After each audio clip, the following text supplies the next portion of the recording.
Unidad temática 12, última unidad temática, y vamos a hacer hincapié en, entonces, como les adelantaba, el concepto de estrés. Vamos a ver el concepto de estrés como una respuesta fisiológica de manera integrada. Después vamos a ver la diferencia con distrés y cómo se integra todo con lo que se conoce psiconeuroendocrino inmunología. Hoy vamos a ver entonces los conceptos básicos, como les dije, porque cada libro tiene, dependiendo de en qué nivel del avance del estudio sobre estrés llegó, es como que tiene una definición distinta. Además, ustedes ya conocen varias definiciones de estrés que han estado estudiando durante la carrera en materias previas, como en química o en bioquímica, también lo hemos mencionado, ¿se acuerdan en las primeras clases? Ahora vamos a volver a varias representaciones de la primera unidad temática. En químicas se habla de estrés oxidativo o de estrés hídrico, dependiendo si estamos hablando de lo que proviene del daño o consecuencias de la exposición a las sustancias oxidantes, productos del metabolismo, por ejemplo, o el desbalance entre los sistemas antioxidantes y los radicales libres. Eso genera lo que se conoce como estrés oxidativo, pero eso obviamente estamos hablando a nivel celular, nivel tejido. Cuando se habla de estrés hídrico, podemos ya incorporarlo hasta un nivel, desde un nivel celular hasta un nivel más sistémico, porque también podemos incorporar el concepto de estrés hídrico, por ejemplo, por la falta de ingesta de agua. O sea que podemos ir desde un nivel molecular, celular, hasta un nivel sistémico en el concepto de estrés hídrico. También en física tuvieron contacto con el concepto de estrés. Cuando, y también lo hemos mencionado cuando hablamos de tejidos en la unidad temática 2, en la unidad temática 3, porque pues estuvimos hablando de las propiedades elásticas de los tejidos y justamente de allí proviene mucho del concepto de estrés, porque en realidad el concepto de estrés es mucho más antiguo cuando se habla de física. Fíjense el año del que estamos hablando, 1700, 1600, 1700, donde ya se hablaba de estrés como una respuesta que se da en el material cuando se le aplica una fuerza de deformación, que es el concepto que ustedes estudiaron cuando estudiaron la ley de Hooke en física, donde ahí se hablaba de una carga, que sería justamente esa fuerza externa. Se hablaba de que el material, debido a esa fuerza externa, se deforma, porque cambian las relaciones internas dentro del material, debido a esas fuerzas o esas cargas que se le aplican, y hasta tienen la forma de medir esa carga y esa deformación a través del módulo de Young. Y a su vez, también en física estudiaron cómo algunos materiales tienen la propiedad de restablecer su forma después de la deformación, o sea, restablecer el tamaño original, como los elásticos, los materiales elásticos, y eso se llama resiliencia en física. Bueno, todos estos conceptos que devienen de la física, estudiados por Hooke entre el año 1600 y 1700, son los mismos que podemos aplicar a la fisiología. ¿Por qué? Porque quienes comenzaron a estudiar el estrés como un proceso fisiológico aplicaron las mismas palabras y asimilando el mismo concepto que en la física. En el caso de la biología, de la medicina, fíjense que recién se aplicó por primera vez la palabra estrés, o aparece la palabra estrés en textos médicos en el año 1900. ¿Relacionado con qué? Con alguna patología. ¿Con cuál patología? Angina de pecho, que fue Osler en sus escritos de 1910. ¿Y relacionado con qué? Fíjense que habla de la vida intensa, el trabajo, una energía nerviosa lo relaciona, y ahí habla entonces de que el sistema nervioso está sujeto a ese estrés, y lo vincula con una consecuencia que es la angina de pecho. Esa es la primera vez que aparece en los textos médicos.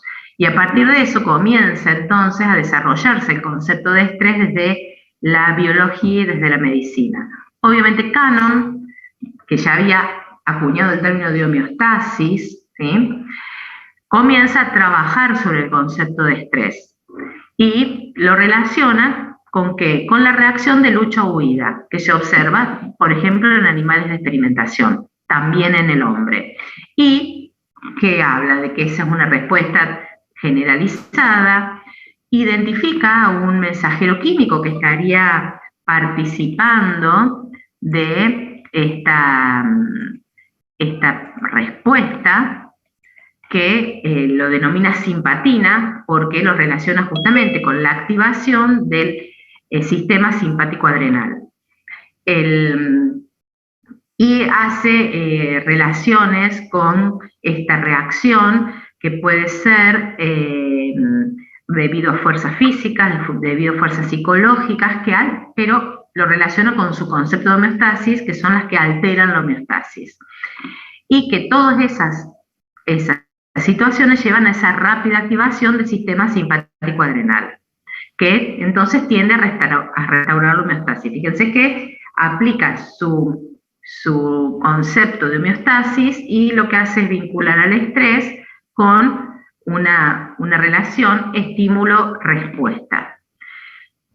En base a eso, después continúan los trabajos de Seil, donde avanza un poco más, estudiando tanto la relación entre el estímulo y la respuesta como el exceso de esa respuesta. Y eso es lo que él llama síndrome general de adaptación. Entonces habla de que existe una reacción de alarma, fíjense que es parecido a lo que Cannon abordó como justamente esa respuesta inicial, que sería el estado de alerta que aumenta al identificar al estresor, que activa mecanismos rápidos o de respuesta rápido, que tienen que ver con esta reacción de alarma, de lucha-huida que nombró Cannon. Pero él incorpora que se da un estado de resistencia o de adaptación si se mantiene esa respuesta durante el tiempo, pero que si esa respuesta no desaparece porque el estímulo desaparezca, llega una etapa de agotamiento, donde justamente no se puede mantener las respuestas y llega al colapso del organismo. Y por eso habló de un síndrome, porque había gran cantidad de manifestaciones físicas.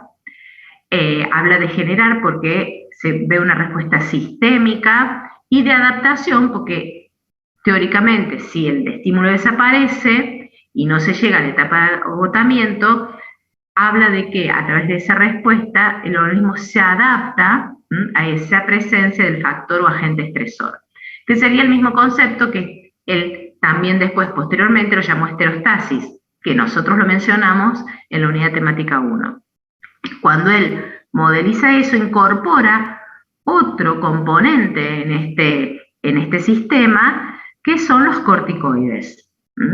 Y obviamente cuando él sigue estudiando los efectos de esos corticoides a largo plazo, encuentra que el timo degenera, que las células sanguíneas que tienen relación con la defensa se modifican las reacciones inmunes, que se dan procesos inflamatorios sistémicos.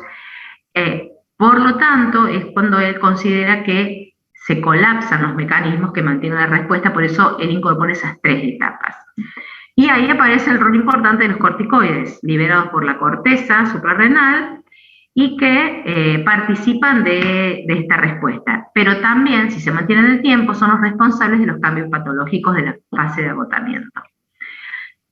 Y entonces, a partir de ese concepto y de aplicar esas 3 fases a la vida del hombre, decide en sus textos, siempre decimos acuñar 2 nombres, habla diferenciar el estrés o euestrés, o sea, verdadero estrés, a la respuesta adaptativa ante el estresor, con la activación de lo que Cannon decía, el eje hipotálamo hipófisis adrenal, lo que él aplica, y lo que Cannon decía del sistema nervioso autónomo simpático. Pero obviamente que esa respuesta es limitada en el tiempo, que si esa respuesta se mantiene, causa la fase de agotamiento. dice que esa respuesta se denomina distrés, que sería lo que también en los libros conocemos como estrés crónico, donde aparecen lo que hablábamos de la involución del sistema timolinfático con sus consecuencias del sistema inmune, úlceras a nivel gastrointestinal y también aumento de las glándulas suprarrenales. Eso es lo que él observaba en animales y también en algunos estudios de humanos. Por lo tanto, fíjense que no eran teorías contrapuestas, sino que están muy vinculadas porque forman las dos principales patas de lo que sería la respuesta ante un estresor. Y ahí entonces diferenciamos lo que podemos decir, o en ese momento se hablaba, y algunos libros llegan solo a este nivel, ¿sí?, de una respuesta central, que es la rápida, la que recitaba Cannon en sus trabajos, que impacta sobre una conducta, por eso él decía de lucha-huida, impacta a nivel sistémico, porque hay un montón de referencias que hacen al sistema cardiovascular, al sistema respiratorio, al sistema energético, pero todas mediadas por el sistema simpático, que fue lo que postuló Cannon, y la respuesta periférica, que es más lenta y prolongada, que es la que describió Seil en sus trabajos, y que se basan en el eje hipotálamo-hipófiso-adrenal. Mi referencia a decir que justamente no hay que detenerse en este nivel cuando se habla de estas respuestas es porque obviamente el conocimiento siguió avanzando mucho. Estamos hablando del año 70. Por lo tanto, hay muchos libros que es como que hablan de estrés y mencionan estos dos tipos de reacciones o respuestas ante estímulos estresores. Pero esto siguió avanzando mucho. Por eso es que es importante que tengan eso en cuenta cuando estén estudiando. ¿Cómo siguió avanzando? Analizando los tipos de estresores. Entonces tenemos que el estresor es el estímulo o agente que moviliza esa respuesta que denominamos estrés. Fíjense, gran diferencia. A veces, o en el idioma común, o hasta en algunos libros de texto, se llama estrés al estímulo. Y no, estrés es toda la constelación de respuestas que se dan ante un estímulo. El estímulo es el estresor. Y esos estresores comenzaron a ser estudiados y, como todos, siempre clasificamos. Y entonces hay dos grandes clasificaciones, las más básicas, las que depende del libro, el texto, se llaman biogénicas, sistémicas, fisiológicas, que son, por un lado, las físicas, físico-químicas o ambientales, que serían las que tienen que ver, por ejemplo, con un agente nocivo químico, genera un estrés, o mediados por señales internas, como sería una hipoglucemia. O sea que serían los que más directamente los relacionamos con alteración de la homeostasis. Un estado de fiebre la fiebre es un estresor para el organismo. O sea que hay un montón de estímulos externos o internos que modifican o alteran la homeostasis, que son considerados agentes estresores. Obviamente que en el ser humano hay otro gran número de agentes estresores mediados, principalmente externos, o que pueden ser mediatizados como internos, que son los psicosociales. ¿Por qué decimos mediatizados como internos? ¿Por qué? Porque puede ser una existencia real de ese estresor, o puede ser imaginario. Por eso ahí es como puede ser externo o puede ser interno ese estímulo psicosocial. Obviamente que ahí entonces comienza a instalarse el concepto de estos estresores emocionales o estresores que a veces son también mediados por el sistema no solo emocional, sino por el sistema cognitivo, porque un estresor muy común que se observa es cuando ¿se acuerdan cuando estuvimos hablando en los teóricos anteriores de esa construcción del cuerpo, que no es solamente de la viscerocepción, sino del individuo en su medio? Bueno, esa construcción que estamos realizando constantemente, a veces cuando no hay una adecuada relación de esa construcción de la persona con el entorno, se genera un estímulo estresor para el individuo. Entonces, no solamente son emocionales, sino que a veces también median el sistema cognitivo en esta generación del estresor. Y obviamente después que tenemos que pueden ser estos tipos de estresores, cualquiera de ellos, pero la intensidad de cada uno de ellos puede ser baja o alta, la duración puede ser corta o prolongada en el tiempo. Ese mismo estímulo estresor o ambiente estresor o agente estresor, como quieran llamarlo, puede ser previsible para la persona porque ya tuvo contacto o puede ser el primer contacto, por lo tanto es totalmente imprevisible y a su vez también ingresamos a la categoría de que puede ser controlable por el individuo o puede ser incontrolable por el individuo. ¿Qué quiere decir controlable? Puede haber situaciones socioambientales que son totalmente controlables porque hacen a la vida en el hogar, por ejemplo, que entonces puede ser una señal o un estímulo estresor, pero se percibe ese estímulo como que puede llegar a estar bajo control. Totalmente distinto es vivir en una guerra, donde todas las situaciones socioambientales se pueden considerar imprevisibles e incontrolables. Por eso hablamos de que todos ellos, todas estas características del estresor, generan una respuesta en el individuo. Por lo tanto, la pregunta que se hizo Mason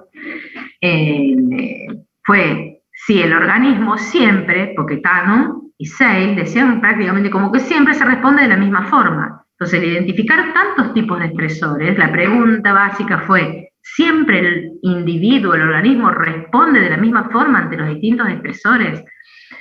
Y eso llevó a pensar, fíjense que en el año 70 estamos hablando, y a desarrollar diseños para investigar y dar respuesta a esta pregunta. Por lo tanto, por ejemplo, a nivel de animales de experimentación, se sometía a los animales de experimentación a distintos tipos de estrés, y esto que está en este eje son los distintos tipos de estrés, y en este eje son los niveles de corticosterona. Corticosterona sería el glucocorticoide que liberan los ratones, que en nosotros es cortisol. Y fíjense que dependiendo del tipo de estrés, esto sería cuando toman a los ratones y los manosean, que se llama handling. Este nivel de corticosterona se libera. Fíjense cuando se generan estímulos estresores que se consideran estresores sociales, por ejemplo, cuando hay muchos ratones en un ambiente muy pequeño, fíjense los niveles de corticosterona que se identifican o que se censan en los individuos. Pero también ante el mismo tipo de estrés, también estudiaron la liberación de adrenalina y noradrenalina. Y fíjense que encontraron también que los niveles de hasta la misma adrenalina y noradrenalina liberadas son distintos ante los distintos estresores. Por lo tanto, esto tira abajo los postulados de Cannon y Seil, que siempre se daba la respuesta de la misma forma. Ya de los mediadores más importantes, como los glucocorticoides y el sistema nervioso simpático, no dan la misma respuesta ante los distintos estímulos estresores. Y lo que más nos importa respecto al humano es que los estímulos psicológicos y los no predecibles son los más potentes en influenciar el eje hipotálamo hipófisis adrenal, mucho más potentes que un estímulo físico.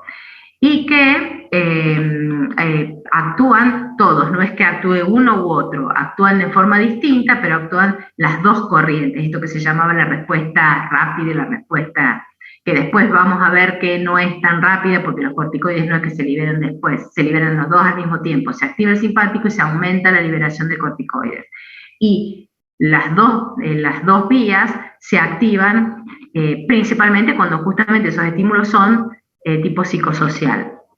Y también comenzaron a evidenciar a través de estudios psicológicos en humanos que las diferencias individuales tienen impacto sobre los niveles de adrenalina, noradrenalina y cortisol que se liberan liberan ante la misma situación estresante. Y allí entonces se comienza a hablar de lo que es de la psiconeuroendocrinología, porque comienzan a unir la respuesta psicológica y la neuroendocrina. Posteriormente, comienzan entonces a indagar la parte justamente, esa vertiente psicológica, o sea, esas particularidades de cada individuo en la respuesta ante estresores, principalmente basados en que en algunos trabajos de Engel, que comenzó a estudiar el síncope vasovagal ante estímulos estresores psicológicos. O sea, una respuesta totalmente somática ante un estímulo psicológico. Y entonces ahí comenzó a trabajar sobre el tema y, en un resumen muy extremo, es como que varios trabajos terminaron de catalogar que existen distintas estrategias dentro de esas respuestas. Que fíjense que ya no hablamos, que pueden ser medidas por el sistema simpático, el eje hipotálamo hipófisis renal, pero estamos hablando de cómo se expresan esas respuestas conductualmente. Por eso veíamos la pata no neuroendocrina, sino la otra pata, que es la conductual. Y dentro de esas estrategias está la de lucha-huida, que fue la primera que mencionó Cannon, la de retirada, o sea, retirarse, alejarse del estímulo estresor, el desmayo, que es justamente el mediado por este síncope vasovagal, y la parálisis, o sea, como respuestas conductuales muy evidentes de tanto animales como individuos ante distintos tipos de estresores. Fue justamente entonces que ahí comenzó a hablar de la medicina psicosomática, justamente cómo desde procesos psicológicos se dan impacto directo sobre signos y síntomas que tienen los pacientes. Y comenzó a desarrollarse el modelo biopsicosocial.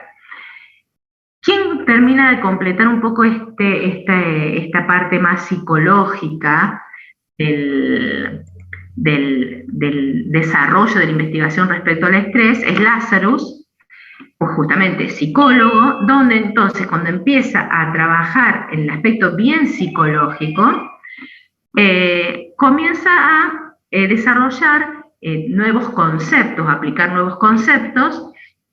¿Por qué? Porque incorpora el sistema cognitivo. Como desde la psicología dice, no, pero entonces el sistema cognitivo tiene un gran impacto en estas respuestas que estamos viendo.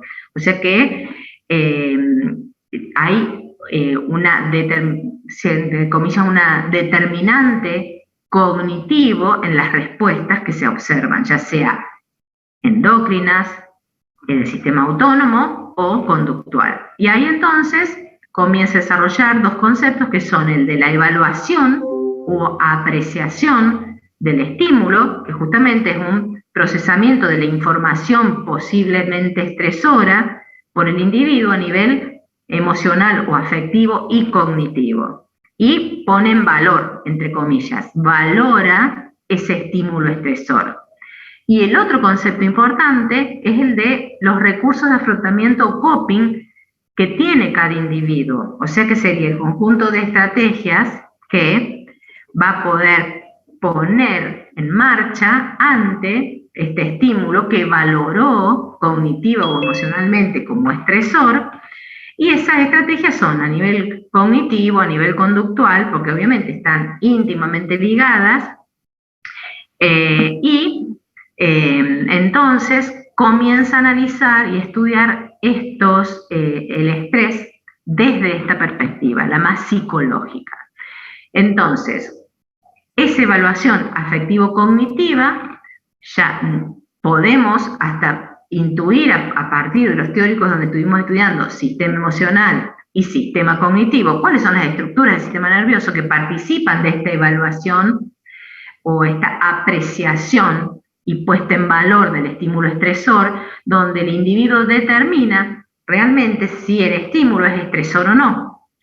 Y se basa en esta, cuando hablamos de la hipótesis de supremacía cognitiva, sería que esto que estuvimos viendo en los teóricos anteriores, donde el sistema cognitivo, en ese top-down, está totalmente, y en ese control cognitivo del sistema emocional, es donde aparece esto que hablamos de que hay una supremacía cognitiva sobre la emocional.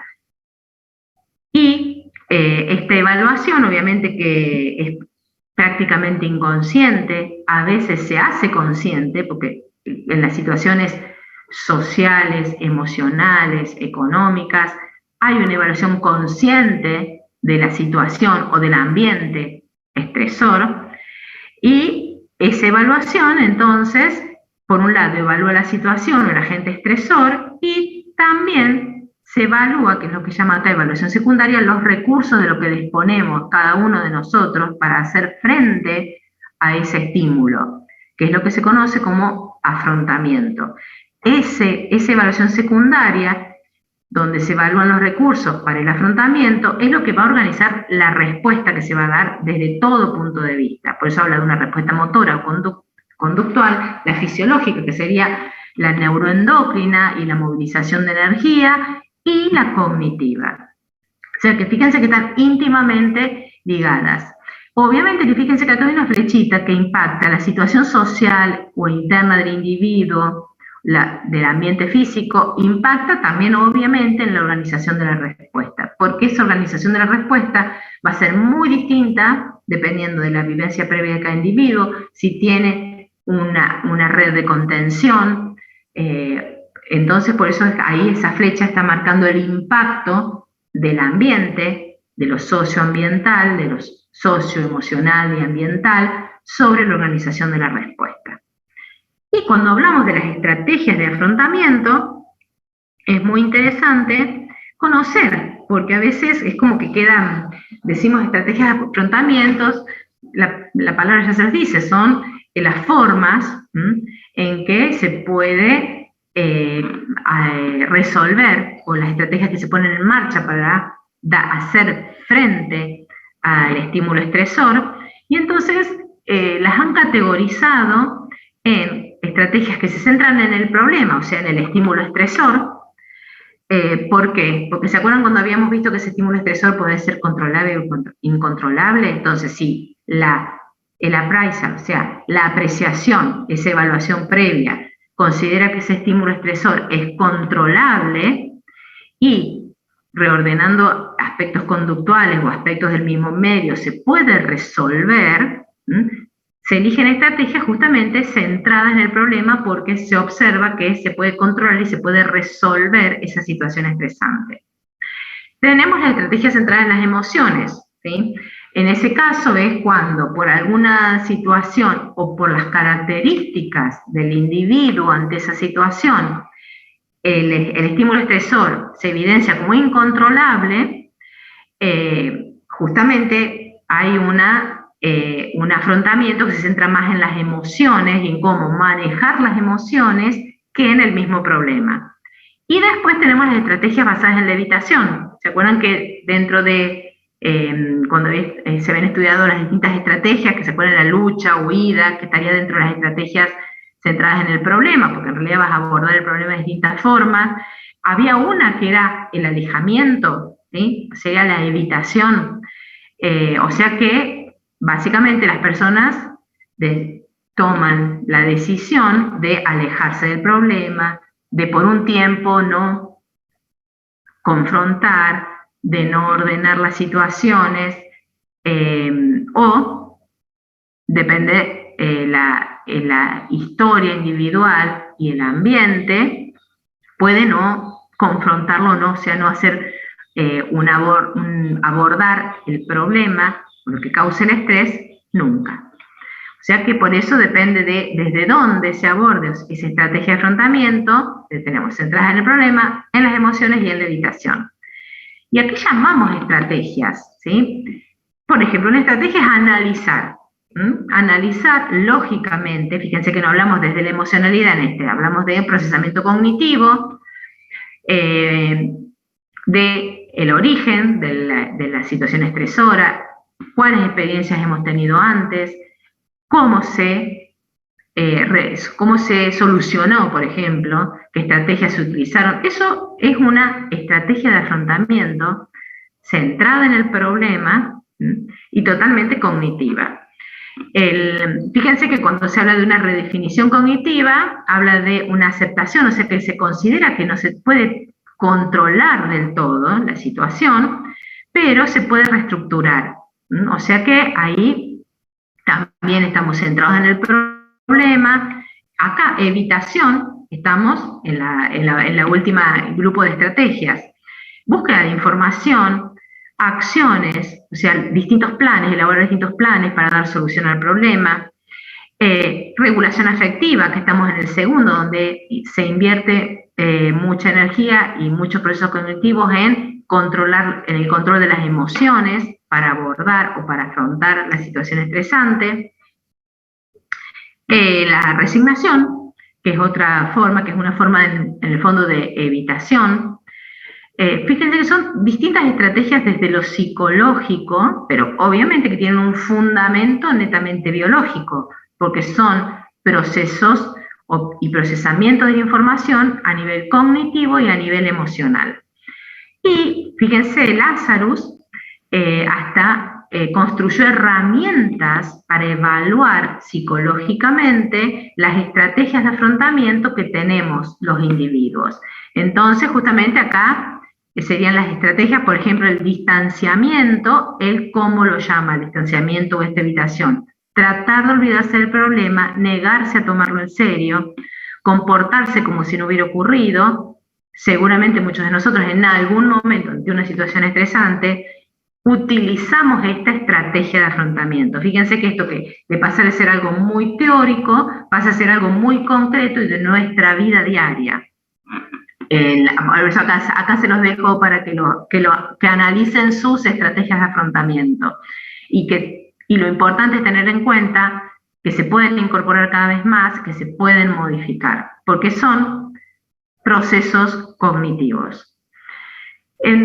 Avanzando más de esto que se desarrolló, fíjense cómo se fueron incorporando perspectivas de una netamente biológica, pasando por lo neuroendocrino, por lo conductual, se llega a lo psicológico, y quien reúne toda esta información y genera justamente un nuevo concepto que es el de alostasis, que esto es la misma diapositiva, un poquito más completa que vimos en el primer teórico, cuando hablábamos de cómo había evolucionado el concepto de homeostasis. Justamente todos estos trabajos previos que les mencioné llevan a construir un nuevo concepto. ¿Por qué? Porque el concepto de homeostasis quedaba chico cuando se abordaba el tema de estrés.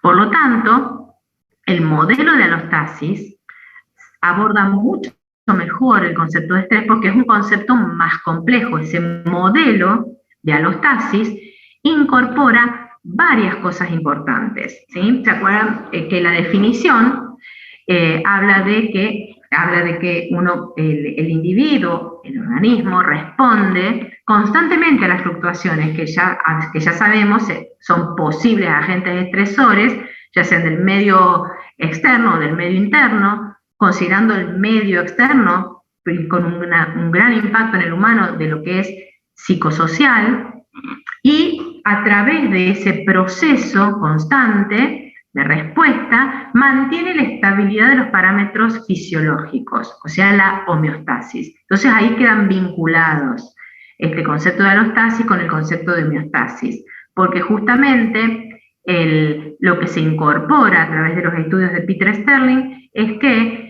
el proceso de esa respuesta constante se da a través del sistema cognitivo, emocional, inmunológico y endocrino. O sea que acá suma a los tres que habíamos visto antes el inmunológico.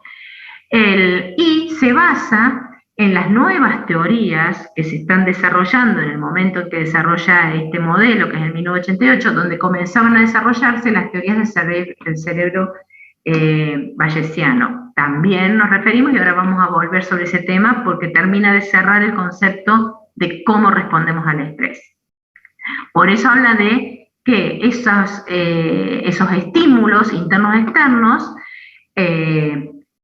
se perciben, también se pueden percibir en forma anticipada, por eso acá está también incorporado el concepto de homeostasis predictiva. Este modelo de homeostasis incorpora el concepto de homeostasis reactiva, homeostasis predictiva, e incorpora la importancia en la construcción de la respuesta de la historia de vida, ya sea de la experiencia, o sea, habla de la memoria, y la epigenética, o sea, todos aquellos eventos que pudieron impactar en el ADN del individuo, principalmente durante el desarrollo intrauterino o en las generaciones previas. Por lo tanto, fíjense que este modelo incorpora todo lo que estuvimos viendo hasta el momento y le suma todavía otros componentes. Y entonces, cuando nosotros hablamos de homeostasis, ese concepto original de Cannon, que era la estabilidad del medio interno, manteniendo la constancia de los parámetros que hacen ese medio interno que baña cada célula, ¿sí? Y por eso aparecía ese mecanismo, principalmente de retroalimentación negativa, entre el estímulo y la respuesta, que hace el ajuste reactivo del parámetro. Eso nos ayuda a entender un montón, ese modelo, ese antiguo modelo, nos ayuda a entender un montón de regulación de variables fisiológicas. Ahora, nos ayuda a entenderlo sacadas del ser humano, o sea, en un modelo teórico donde ese ser humano no está en un ambiente, no tiene emociones, no tiene sistema cognitivo, cosa que es totalmente irreal. Y al incorporar el nuevo modelo de alostasis, donde esa estabilidad del medio interno, de que baña cada célula, se da a través del cambio, ¿sí? Podemos incorporar la participación del sistema cognitivo, del sistema emocional, de la psiquis, que obviamente termina impactando directamente en donde, como ven acá en el modelo, en la respuesta endocrina, en la respuesta nerviosa y en la respuesta del sistema inmune. O sea, básicamente el estado de salud y enfermedad, ¿sí?, tiene un impacto directo de los procesos cognitivos y emocionales que se dan en el cerebro. Por eso ahí aparece el término de, vieron que ya se había comenzado a hablar con Lazarus de la importancia de la psicología, o sea, de la psiquis, pero ahora se le suma a lo psico-neuroendocrino lo inmunológico como la tercera pata. Y quien termina de cerrar este concepto, fíjense que ya estamos prácticamente en los 90, si bien se sigue desarrollando, pero en realidad no se sigue desarrollando el concepto. Ahora lo que se está haciendo es aplicar este concepto en la mayoría de las patologías. Entonces, si ustedes ingresan a buenas revistas, se está reinterpretando la respuesta en la hipertensión arterial, en la disnea, en un montón en la grasa visceral como factor de riesgo cardiovascular, todo ahora bajo el paradigma de la alostasis, y cambia totalmente la forma de ver la respuesta o cómo se desarrolla esa respuesta cuando se incorporan el sistema cognitivo y el sistema emocional. O sea, cuando se incorpora la realidad psicosomática de cada individuo. En este caso, lo que incorpora, el concepto importante que desarrolla justamente McEwen, es relacionarlo con varias enfermedades y entonces ahí acuña el término de carga alostática. O sea que hay dos cosas. Termina de construirse el concepto de que el cerebro es el centro de la respuesta. No solo de las respuestas ante un estresor, sino el centro de las respuestas que regulan los parámetros fisiológicos. Y a su vez incorpora el concepto de carga alostática. ¿Por qué? Porque justamente todos estos procesos que se dan constantemente, porque tenemos constantemente procesos donde está involucrado el sistema cognitivo, emocional, el sistema inmune, en esas respuestas reguladoras que tienen un costo energético para el individuo. Entonces, a lo largo de los años, obviamente, ese costo energético, por ejemplo, esa generación de radicales libres, formarían parte de una carga que va con el individuo a lo largo de su vida, que es lo que llamo carga alostática, que no tiene impacto, sino que es parte, sería como una consecuencia aceptable de todos estos mecanismos de reguladores, ya sean de situaciones estresantes o no, de los mecanismos de regulación normal del individuo. Ahora, obviamente que da mucha importancia a que cada individuo, fíjense que suma todo lo que estuvimos viendo, hay grandes diferencias individuales que va a depender de la experiencia previa del individuo, de su carga genética, del impacto epigenético, de cómo entonces eso termina de generar la construcción de cómo se percibe el estímulo, si se percibe como estresor o no, va a terminar de generar la respuesta, la mediación cognitiva y emocional, y eso genera una respuesta conductual. Por lo tanto, fíjense que todas las respuestas terminan justamente centradas en el cerebro. Y dependiendo de cómo se construye esa respuesta, va a haber distintos resultados, porque la respuesta normal, lo esperable, es que ante un estímulo estresor, se aumenta la actividad de todos estos sistemas, mediados como centro neurálgico de la organización de la respuesta por el cerebro, y que posteriormente hay una recuperación, obviamente si el estímulo estresor desaparece.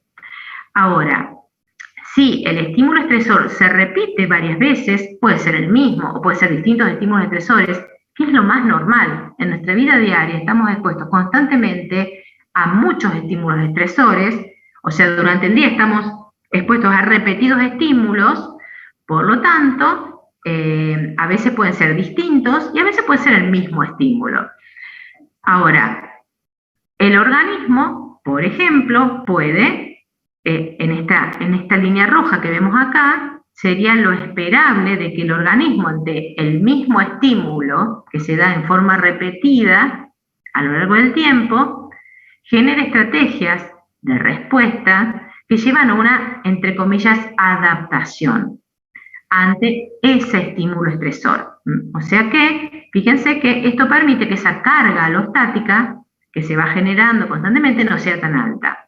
Ahora, puede ser que el estímulo se mantenga o que el estímulo, a pesar de ser corto, la respuesta se mantiene en el tiempo, o sea que hay una falla en detener la respuesta o un retraso en detener la respuesta, aunque el estímulo estresor desapareció, o fíjense que puede darse una respuesta inadecuada o totalmente insuficiente ante el mismo estímulo estresor. O sea que no siempre, dadas las características individuales, dado el estímulo estresor y dadas las características de la respuesta, se dan de la misma forma. Ahora, si pasa alguna de estas tres cuestiones, falta de adaptación, fallo de detener la respuesta o una respuesta inadecuada, se genera lo que McEwen denominó sobrecarga alostática. O sea que al no manejar adecuadamente los efectos acumulativos de la carga alostática, porque se mantiene sobreactivado el sistema o porque falla y está desregulada la respuesta, ya no hay una carga alostática, que es la esperable, sino hay una sobrecarga alostática. Y eso es lo que puede tener consecuencias patológicas, que básicamente es lo que decía Seil cuando hablaba de el nivel, ya en el último nivel, donde estaba el agotamiento del sistema, pero abordado desde una mirada más compleja. Fíjense que no es que se contradigan en el fondo, sino que se van acumulando evidencias y que va complejizando el concepto de estrés. Entonces, cuando nosotros lo vemos como un modelo, es que lo más sencillo que hay, que también si ustedes vuelven al primer teórico, lo que vamos a hacer es ampliar los conceptos vertidos en esa primera unidad temática. Acá que tenemos representado el cerebro. Fíjense que tenemos corteza, sistema límbico, hipotálamo, tallo cerebral, este recuadro celeste. Y acá que tenemos estímulos, que en este caso dice estímulo disturbio, obviamente que son sensados, que tenemos acá representado en rojo, el mecanismo básico de homeostasis, Y en azul sería lo que aporta, lo que hablamos, sistemas alostáticos, porque tenemos la memoria, tenemos la evaluación a nivel de la corteza. Por lo tanto, obviamente que comparten y siempre va a existir un sistema de detección de señales, ya sea del medio interno o del medio externo. Tenemos que hay una predicción de las necesidades del alimento, del agua, dependiendo de la temperatura externa, o detección de nuevas demandas que pueden ser psicosociales y pueden ser estresantes. Ojo que la predicción de necesidades de alimento y agua y temperatura también pueden generar un estrés, porque el ayuno, el estrés hídrico o el extremo de temperatura ambiental, exceso de calor, exceso de frío, también son señales que de pasar de ser normales pasan a ser señales estresoras para el organismo. Que esas señales son procesadas, ¿sí? Obviamente que también son procesadas, ¿qué cosas? Fíjense acá, son censadas y procesadas las respuestas que se dan a través de los mecanismos de regulación homeostática. También son procesadas como estímulos las conductas, o sea que se procesa todo en el cerebro y se compara con patrones de respuesta que ya existían y se selecciona la respuesta más exitosa. Y eso es lo que conocemos como respuesta alostática, que conceptualmente al incorporar el aprendizaje, la memoria, la conducta, la evaluación cognitiva y emocional, esa respuesta alostática se considera que evita errores, y al evitar errores se reduce el costo energético de todo el proceso. Ya estamos hablando de una respuesta regulatoria ante un aumento de presión arterial o disminución de la presión arterial o ante un estímulo estresor. Las respuestas alostáticas, al hacer una predicción de lo que se necesita y seleccionar la respuesta más adecuada desde lo neuronal, lo endocrino, lo conductual y lo inmunológico, disminuye el costo energético.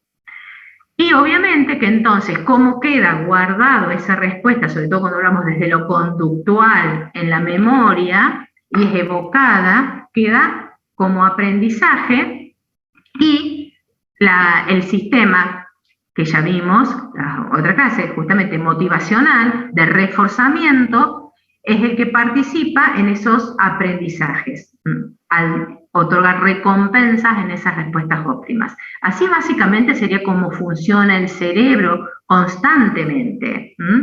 Obviamente que hay que sumarle a estas regulaciones las regulaciones de los ritmos circadianos, esos ritmos que son intrínsecos y que se están sincronizando constantemente con el ritmo luz-oscuridad, también están incorporados dentro de estas respuestas. Todo esto está avalado o, digamos, no avalado, pero bajo el paraguas paradigmático de ¿qué? De la teoría de la selección natural, porque justamente al mediatizar la respuesta, ya sea entre un estresor o una respuesta funcional, a través de todos estos procesos, entre comillas, que ahorran energía y que son más eficientes, justamente bajo el paraguas de la teoría de selección natural, otorgan más aptitud a quien las ejecuta de forma adecuada. Ahí vamos al concepto de supervivencia el más apto. Y justamente es lo que implica que se van disminuyendo la probabilidad de errores, se previenen los errores y se minimizan los costos. Todo esto desde un concepto de cómo funciona el cerebro y sobre todo, que es importante, porque a través del procesamiento cognitivo, emocional y de los circuitos cerebrales se puede prever el momento de la demanda. Por ejemplo, el momento de la demanda de alimento. Y al predecir ese momento y cuánto es la demanda, se está ahorrando y poder seleccionar la conducta más adecuada, eso optimiza la respuesta. Ahora, entonces, ¿cómo funciona el cerebro para esto? Está apoyado en lo que vimos también en la unidad temática 1, de que actualmente se considera que el cerebro actúa, como algunas teorías de Bayes, que por eso se llama teoría del cerebro bayesiano, que es cuando está constantemente haciendo predicciones. ¿Se acuerdan que ya hablamos? Lo hablamos en los primeros teóricos, lo hablamos cuando justamente hablamos de cómo se construye la percepción, que esa construcción de la percepción sensorial, principalmente aplicamos este concepto, que el cerebro construye la imagen del mundo exterior, mucho utilizando esta predicción, este sistema predictivo. ¿Cómo podemos explicar fácilmente en qué se basa esto? Que lo que se conoce como, fíjense, inferencia causal. ¿Por qué? Porque en realidad el cerebro, al construir una imagen del mundo exterior, esa sensación, esa construcción, sería un efecto. Y en realidad el cerebro termina, a través del sistema cognitivo y emocional, de reconstruir las posibles causas, o sea, el por qué lleva a esa construcción del mundo.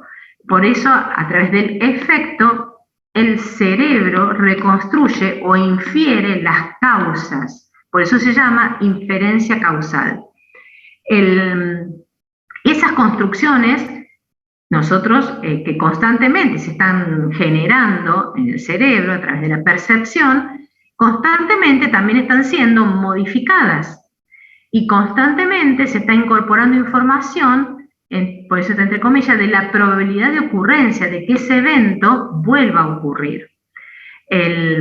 Y eso ustedes lo pueden aplicar constantemente a su vida diaria, porque el cerebro funciona de esa forma constantemente incorpora evidencia sensorial, constantemente incorpora esa evidencia en alguna de esas construcciones previas que tiene, y si es distinta, actualiza la construcción y, entre comillas, le otorga una probabilidad de que ese hecho vuelva a ocurrir. Piensen ustedes en cuando eran chicos, por ejemplo, cuando sus padres los retaban por alguna razón. Básicamente, el cerebro constantemente está reconstruyendo la información sensorial en que se dio ese evento. Entonces, eso que dio una respuesta inicial, ya la segunda vez no fue la misma, la tercera vez no fue la misma, porque justamente la información sensorial del ambiente va modificando la construcción que tenemos y le va otorgando una probabilidad de ocurrencia. Por lo tanto, en ese cerebro, automáticamente, se sabe que si cometemos algo por lo que nos retaron y lo hacemos de la misma forma, hay altas probabilidades de que la respuesta sea la misma. Sería básicamente eso. Eso el cerebro constantemente lo está haciendo. Y es lo que se llama, dentro de la percepción, la inferencia causal. Obviamente que siempre hay una posibilidad de error entre ese procesamiento y esa predicción y lo que realmente pasa, que es lo que se dice acá, error de predicción. Constantemente nos está pasando también. Interpretamos el mundo de una forma, asumimos que eso va a generar una expectativa, nos genera automáticamente una expectativa y resulta que después el resultado es otro. Nos pasa cuando estamos siendo evaluados, cuando estamos pensando cómo va a ser esa evaluación, estamos constantemente generando modelos que después, cuando se confrontan con la realidad, ese error de predicción puede ser el válido o no. Obviamente que cuanto más evidencia uno tiene, desde lo sensorial, desde lo observacional, esa construcción del mundo exterior, sería de las situaciones, cuando hablamos del mundo exterior hablamos de las situaciones ambientales, sociales, emocionales, el cerebro, al recolectar más evidencia, esa reconstrucción constante, por eso se dice acá iterativa, que sería este ciclo, esto acá es un ciclo iterativo que se da constantemente en esa reconstrucción, se reconstruyen modelos nuevos que generan predicciones sobre ese modelo y que después la realidad, al confrontar eso, nos está dando ese, entre comillas, margen de error, ese error de predicción. Cuanta más información tenemos, ese error de predicción es menor. Entonces, tenemos que tener en cuenta que esa reconstrucción y ese ciclo iterativo constante de reconstrucción, obviamente que está totalmente influenciado por las experiencias pasadas, ya sea positivas o negativas. O sea que la vivencia personal influencia esa predicción. Si nos ha ido siempre bien, entonces tenemos una experiencia positiva previa, ¿sí? Posiblemente la predicción, cual sea, que hay alta probabilidad de que nos vaya bien. Pero puede ser que en ese sentido, esa construcción, o esa predicción, esté muy embebida de lo emocional y no esté registrando la evidencia sensorial real. Por eso, ese error de predicción puede aumentar o disminuir dependiendo de la carga de la historia de vida y la carga emocional. Y eso es lo que, ¿se acuerdan que le habíamos mencionado antes? El concepto de energía libre. Que todo este sistema o esta teoría de cómo funciona el cerebro, que se basa en teorías matemáticas y en teorías de manejo de la información, se aplica el concepto de energía libre, pero no es el mismo concepto de energía libre que tenemos de química. Es parecido, porque vieron que en las disciplinas a veces se utilizan, como vimos en el estrés con la física. En la teoría de la información, la energía libre se considera la información que falta y que, de utilizarse o de tener acceso, construye un modelo interno mucho mejor y más cercano a la realidad. Por lo tanto, ese error de predicción es mucho menor. Ese concepto de energía libre también uno puede aplicarlo a la energía que se consumiría en un organismo cuando ese error de predicción es muy grande y estamos ante un estímulo estresor. Por eso, en el fondo, si bien hablamos de energía libre como información que falta y que nos ayuda a generar un modelo predictivo más acorde a las circunstancias, también nos lleva a la idea de que cuando falta información del mundo externo, de lo social, de lo ambiental, de lo emocional, se genera un modelo en nuestra cabeza con una probabilidad de predicción que no es la más adecuada. Y la confrontación con la realidad implica un mayor gasto de energía por parte del individuo para dar respuesta real a la situación estresante, por ejemplo. Esto que estamos hablando, llevado a la fisiología básica, bajado de esa carga teórica, pero que nos ayuda a entender cómo estamos funcionando constantemente, porque constantemente estamos haciendo predicciones, constantemente, entre comillas, las estamos poniendo a prueba con la realidad, estamos invirtiendo energía si el error de predicción fue muy grande, o menos energía, más satisfacción si el error de predicción fue menor. Un ejemplo muy básico sería, por ejemplo, en el ejercicio, uno habla de ejercicio, empieza a analizar el ejercicio, como ustedes algunos lo han visto en el trabajo práctico, generalmente hablamos de la respuesta cardiovascular, la respuesta de la respiratoria.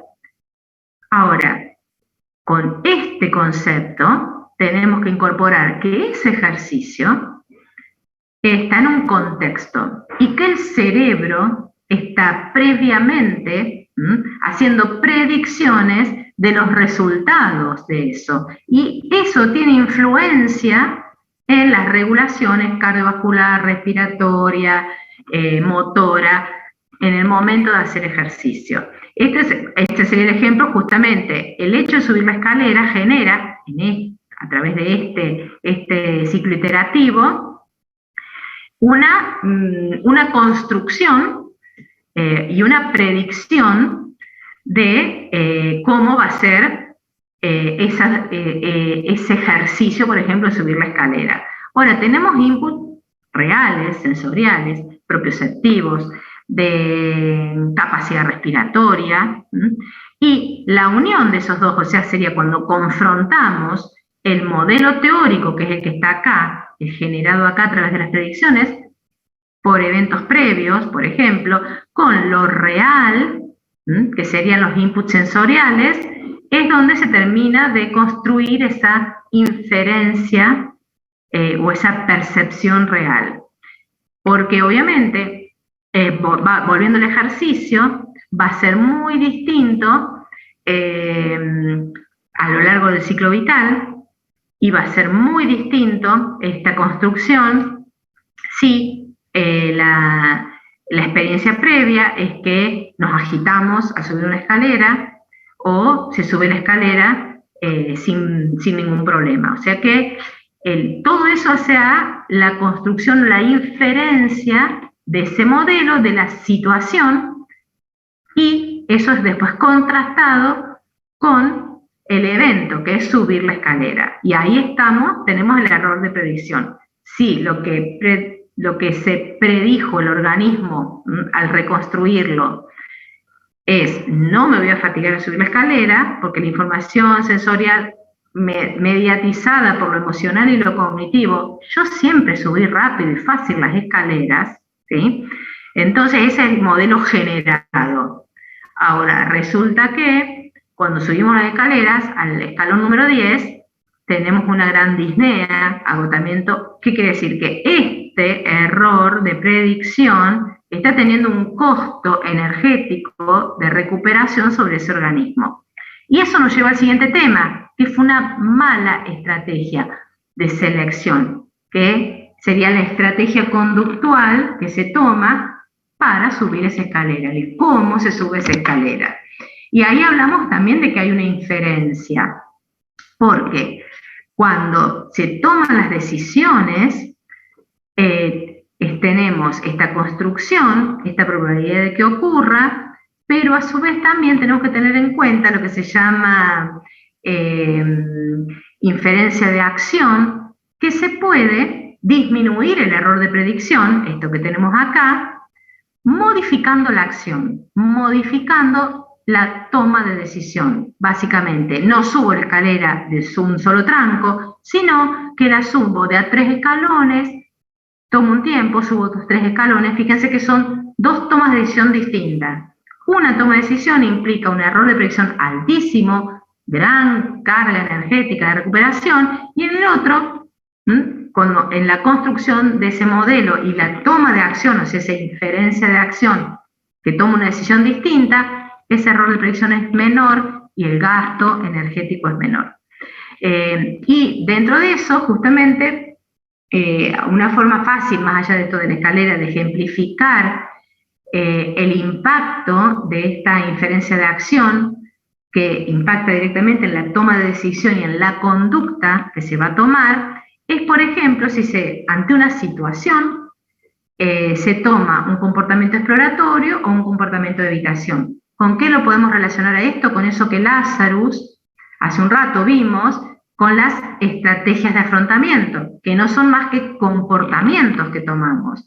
Fíjense que acá vamos al de evitación, que es de dejar que pasen las cosas, no hacer como que no pasó, como una estrategia de evitación, que se traduce en un comportamiento de evitación, porque hay una acción real sobre esa situación estresante. Cuando lo traducimos a eso, ese concepto, a la incertidumbre que nos causa la situación estresante, obviamente que cuando evitamos eso, esa incertidumbre decae mucho o casi desaparece porque nos estamos alejando del estímulo estresor. Hacemos como que no lo vemos, no existe, ya sea estresor psicológico, emocional, social o una situación amenazante de un animal. Reduce la incertidumbre, o sea, en ese caso está reduciendo, entre comillas, el costo energético, porque se retira y disminuye así las respuestas ante ese estímulo estresor. Pero ¿qué estamos haciendo al alejarnos de la situación socioambiental, estresante? Estamos disminuyendo esto que tenemos acá, que es esa constante entrada de información que reconstruye constantemente la percepción del mundo, esa inferencia perceptiva, y al perder contacto con esa información, resulta que a largo plazo la incertidumbre es mayor porque no tenemos información, por lo tanto la respuesta que se da puede ser desadecuada y ese error de predicción aumenta y el gasto energético aumenta. al dar la respuesta. Un ejemplo sería, un ejemplo muy burdo, de observamos una víbora y dice, no, me da miedo porque siento miedo, no la quiero mirar, no la voy a mirar, hago como que no existe, me voy a dormir. En esa situación que estoy haciendo es un comportamiento de evitación. De última me alejo, me voy al otro extremo, pongo un evento que me separe, pero eso no elimina el estímulo estresor, solamente aplaza la respuesta, pero en el momento de volver a encontrarnos con el estímulo estresor, ya la respuesta no va a ser la adecuada. Distinto sería haber tomado una decisión de eliminar el estímulo estresor, que sería, obviamente, que es más costoso, que es parte de lo que está, digamos, acá expresado como comportamiento exploratorio, porque va a haber riesgos si me acerco, tomo la decisión de eliminar el estresor, o sea, de poner un balde arriba de la serpiente, o de la incertidumbre a corto plazo es mayor. ¿Por qué? Porque se corre el riesgo de que sea picado por la serpiente, pero a largo plazo esa incertidumbre decae. Por lo tanto, dependiendo de la toma de decisión de la persona, qué tipo de comportamiento tome, qué decisión tome frente a cada estímulo, que sea más, entre comillas, exploratorio o de evitación, va a ser, entre comillas, finalmente, el costo energético que tenga su propio organismo. Obviamente que va a depender del estímulo, va a depender de la historia personal de cada persona, del contexto, si el comportamiento es más de tipo exploratorio o más de tipo de evitación, que básicamente nos está representando lo que Lazarus decía de estrategias de afrontamiento. Y la toma de decisión, justamente de la actividad motora, tiene que ver con la selección de esa respuesta conductual básica, como yo decía, corro la cama al otro extremo de la pieza, o que no existe, o voy, busco un balde y le pongo arriba de la víbora para eliminar el riesgo de que me pique durante la noche. Entonces, eso es justamente la toma de decisión que va a terminar impactando sobre el resultado de la estrategia de afrontamiento. Obviamente que siempre hay estrategias motoras o conductuales que son las más óptimas, que son las más deseables, y están las estrategias que son a las que se puede tener acceso. En eso que hablamos de más óptimas o las que se puede tener acceso, estamos hablando de los programas motores a los que podemos acceder en esa corteza motora secundaria. Serían como los circuitos cerebrales a los que se puede acceder para ejecutar la conducta. O sea que ya cada individuo tiene un abanico, por lo tanto, también eso sopesa en la toma de decisión. Si yo soy un malabarista y eximio manejando palos y manejando elementos, va a ser más fácil la toma de decisión de tomar la víbora o manejar la víbora con el palo, ponerle, que si no tengo esa experiencia o ese programa motor dentro de mis circuitos cerebrales. Esto es como llevado a una expresión bastante burda, pero para que ustedes visualicen a qué llamamos estrategias motoras, serían programas motores que son posibles de ser seleccionados. Están los más sencillos o los que más representativos de lo que puede ocurrir en relación al cuerpo con su ambiente en ese momento, y los óptimos o los más deseables. Obviamente que la mejor estrategia es la que va a disminuir la diferencia entre lo posible y lo deseable.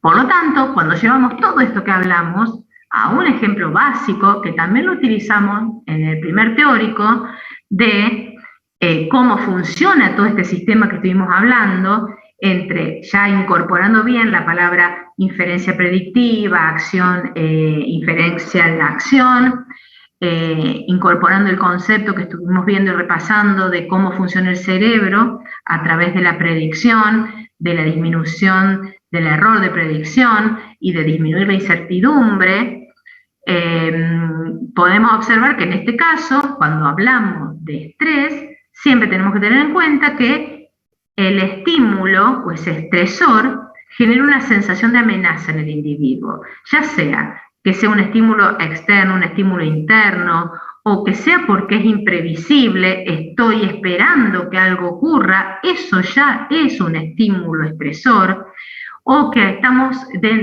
inmersos en una condición que no podemos controlar, una situación familiar, social, económica, también eso es un estímulo estresor, o que de pensar en las consecuencias negativas de una situación, eso también es un estímulo estresor.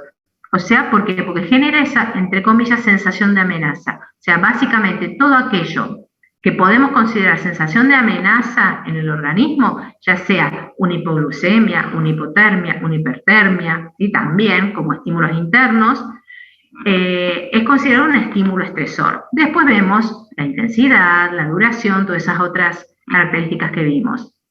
Obviamente que a través de estos modelos de acción del cerebro bayesiano, de la forma en que actualmente se considera el cerebro, cómo trabaja, fíjense que ya incorporamos lo cognitivo y lo emocional en la respuesta, acá centrada en el cerebro, que básicamente se pone en un modo el cerebro ante ese estímulo estresor de facilitar la inferencia perceptiva, o sea, de facilitar la incorporación de estímulos para resolver la incertidumbre, o sea, disminuir la incertidumbre y que trata de evitar esos errores de predicción o disminuir ese error de predicción que le llevaría gran costo energético.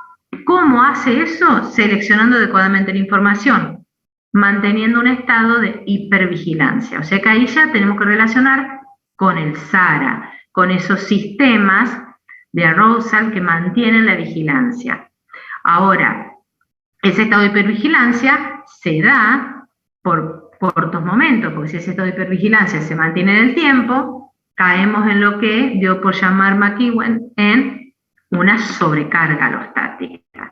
Obviamente que toda esa información, toda esa selección de información mediada por ese estado de vigilancia a través de ¿qué? Del sistema atencional, se procesa, se compara con experiencias anteriores, que es todo esto que está relacionando acá, en la memoria, y todo eso hace que lleva a esta selección de la respuesta de la que hablamos ayer, donde ya tenemos el trabajo de que se está procesando esa inferencia perceptiva y generando una posible respuesta. Obviamente que en una situación de estrés, todo ese proceso conlleva mayor cantidad de energía cerebral. Si el cerebro, en ese estado de hipervigilancia durante ese estímulo de estrés, de estresor, aumenta su actividad, eso conlleva mayor energía cerebral. Si bien todo el sistema está justamente puesto, entre comillas, en modo de disminuir el gasto energético, a través de un mejor manejo de la respuesta.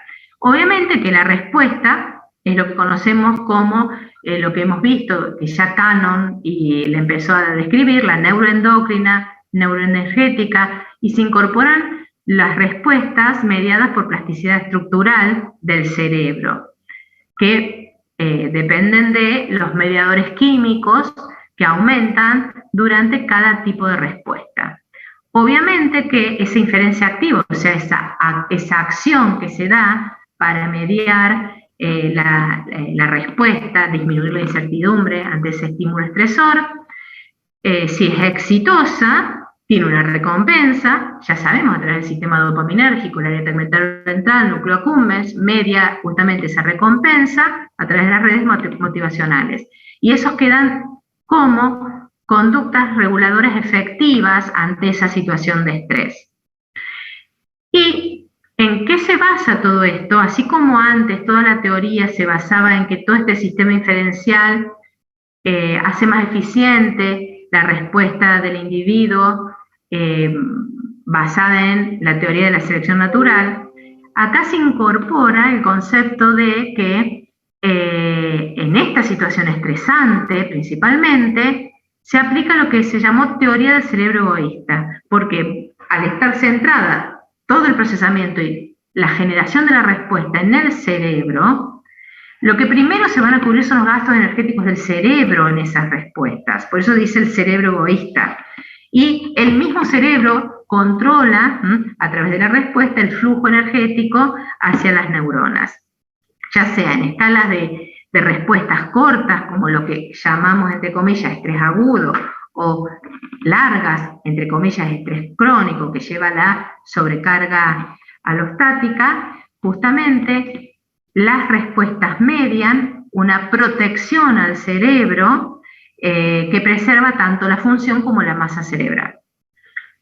Por lo tanto, entonces, tenemos los agentes estresores, que los podemos identificar y catalogar de distintas formas, la evaluación cognitivo y afectiva, distintas estrategias de afrontamiento, que sería la caja de herramientas a la que podemos apelar para dar respuesta, todo eso mediado a través de esa activación cerebral, ya sea la evaluación como las estrategias de afrontamiento, a través de las estrategias de inferencia predictiva y de inferencia activa. Todo eso es atravesado, impactado, moldeado por las variables personales de cada individuo, de epigenética, si tiene o no apoyo social, y con todo eso se genera una respuesta. O sea que todo esto se media a través de la acción del cerebro. Todo esto es mediado por procesos cerebrales, principalmente sistema emocional y sistema cognitivo. Por lo tanto, siempre que estemos hablando de estrés, no podemos comenzar a hablar de la respuesta ante un estímulo estresor por una flecha que llega al hipotálamo, porque estamos obviando la parte más importante, que es la evaluación afectivo-cognitiva y las estrategias de afrontamiento y la selección de la respuesta, principalmente la conductual, ante ese estresor. Y todo eso se da en lo que sería, entre comillas, sistema límbico, sistema emocional y sistema afectivo, que queda por fuera si nuestra flecha va al hipotálamo. El estímulo hace que se active el sistema hipotálamo hipófiso adrenal. Es que en ese momento estamos diciendo que nuestro paciente o nosotros mismos existimos del hipotálamo para abajo, ¿sí? Por lo tanto, dejamos la visión de lo biopsicosocial de forma integrada. Y eso es importante porque los resultados de todo este proceso, el resultado de ese estrés, de esa respuesta de estrés, es el estado de salud del individuo. Obviamente que va a depender de la duración del estresor, depende del procesamiento cognitivo del estado de salud, de la forma de afrontamiento y de cómo se generan esas respuestas en el individuo. Por lo tanto, no podemos dejar de conocerlas, de interpretarlas, sobre todo cuando estamos frente a un paciente. Y obviamente que el impacto de todo este proceso va a ser que lo que llamamos buen estrés o euestrés, que es lo que nos acompaña diariamente, constantemente, donde es satisfactoria la resolución frente al estímulo estresor, y a nivel psicológico, ¿sí? Justamente eleva la autoestima, da una sensación del dominio de esa situación, y eso queda obviamente registrado en nuestros circuitos cerebrales. Una situación de estrés tolerable, ¿qué quiere decir? Que si bien la situación socioambiental o ambiental no puede modificarse, sí existen estrategias de evaluación y de afrontamiento que amortiguan, o sea, que entre comillas, se habitúa el individuo a esa convivencia. Y después llegamos al estrés, que se llama estrés tóxico, donde los mecanismos amortiguadores fallan o no resuelven, no hay habituación, y donde cae totalmente el control sobre la situación. A nivel psicológico, la autoestima justamente es la que decae totalmente, y eso sí es un gran riesgo para la salud. Por lo tanto, no podemos evitar, desde ninguna forma de vista, ya sea en fisiología, comenzar a hablar de estrés o hablar de adaptación a la altura, ejercicio, regulación de la temperatura, de lo que sea, respuesta cardiovascular ante un estímulo emocional desde el hipotálamo. Porque lo más importante de esas respuestas se da en el sistema cognitivo y en el sistema emocional. Entonces, para terminar, ¿qué decimos? ¿Qué es el estrés? Cuando preguntan ¿qué es el estrés? Sabemos que es fisiológico, ¿sí? Si no hablamos de distrés o de una respuesta crónica ante un estímulo crónico. Pero el estrés nos acompaña todos los días, constantemente estamos dando esa respuesta.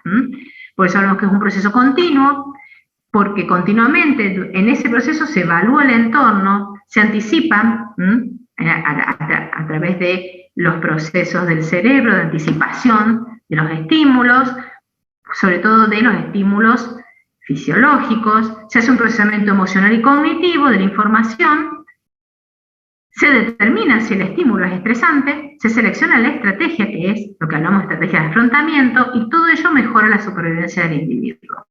Por eso está mal que comencemos a hablar de estrés o de respuesta de estrés solo como sistema de emergencia, porque nos quedamos en la definición de canon. Y fíjense todo lo que avanzó el concepto de estrés para incluir a lo biológico, lo psicológico y lo social. Y además incluir todos los sistemas en esta respuesta, porque tenemos el endocrino, todas las hormonas que a su vez y mediadores que median lo energético, porque hablamos de esa teoría del cerebro egoísta. Obviamente que tiene que haber circuitos de detoxificación, porque por ejemplo la generación de radicales libres durante una situación de estrés extremo, ¿qué pasa? ¿Sí? El impacto en el sistema inmune, en lo afectivo y también impacto en el resto de los sistemas, principalmente muchos de los impactos de estos son los que son estudiados a nivel cardiovascular. Por eso es que al estar todo esto involucrado en esa respuesta, hay que evitar la sobrecarga de este sistema, que mantiene una carga, porque todo esto lleva justamente a una carga alostática, pero si sobreexige esto, genera una sobrecarga alostática, que es lo que lleva al estado patológico. Y entonces en la clase que viene lo que vamos a ver es todo lo que justamente hace a la interacción entre estos tres sistemas en la respuesta ante un estresor y cuáles son los mediadores químicos que participan y cuáles son las estructuras del sistema cognitivo, del sistema emocional y del sistema periférico que participan en estas respuestas. Siempre teniendo en cuenta que vamos a hablar desde un proceso de un sistema alostático, no homeostático, por eso incorporamos todo esto, todos estos componentes, y que lo importante en esto es mantener el equilibrio. Eso permite la adaptación o resiliencia, que es lo que hablamos, acá aparece el concepto de resiliencia en el ser humano, no en el resorte, pero básicamente quiere decir justamente que uno puede recuperar, entre comillas, el estado anterior al estímulo estresor, y en el otro extremo tenemos donde no hay adaptación a esa situación socioambiental estresante, eso genera más vulnerabilidad y genera justamente distintas patologías. Así que esto que está acá es lo que vamos a integrar revisando cómo participa en el sistema endocrino, el sistema nervioso y el sistema inmune en las respuestas de estrés. Que esto lo dejamos para la clase que viene. Bien. Bueno. No sé, chicos, si tienen alguna duda de esto, si se sintieron identificados en algún momento, mientras hablábamos de estrategias de afrontamiento, formas de cómo se generan los modelos y las construcciones ante las expectativas, cómo bajar la incertidumbre, cómo disminuir el error. Son todas cosas que parecen teorías matemáticas, pero en realidad uno las puede transformar a ejemplos de la vida diaria. Que eso es lo que mientras ustedes vayan estudiando, vayan tratando de identificar estos conceptos tan teóricos en eventos fisiológicos de su vida diaria. Bien, ¿tienen alguna duda? ¿No? Siendo 7:30, así que estamos bien de horario. Vamos el lunes, entonces hay encuentro a las 6. Vamos a seguir trabajando en sus dudas, si tienen dudas sobre todo el